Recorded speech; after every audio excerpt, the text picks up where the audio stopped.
In this lesson, we're going to take a look at how the membership feature works inside Brizy Cloud. So what we're going to do is we're going to take the example we've used in the last couple of lessons, and we're going to take a look at how we can make this section where we've got the blog posts a membership only area. So what we need to do is select this section. We can come to the very first option, and inside there we've got the option to say membership. Let's select that.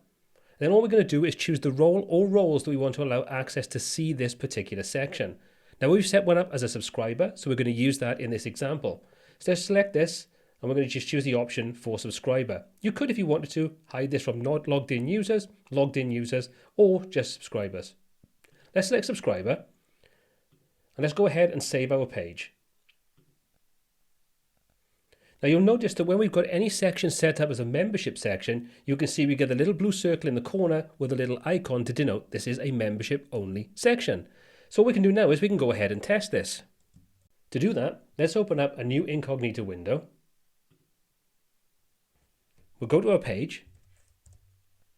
You'll notice that when our page loads and we're not logged in and we don't have a user account or anything, we can't see any of those blog posts. So let's go ahead and log in. We'll choose to sign in. We'll choose the login option and we'll drop in our information to log in there and we'll log in. You can see now, because we're logged in as a subscriber, we now have access to that new section we set up as a membership only section. And that's how easy it is to set up membership options inside Brizy Cloud.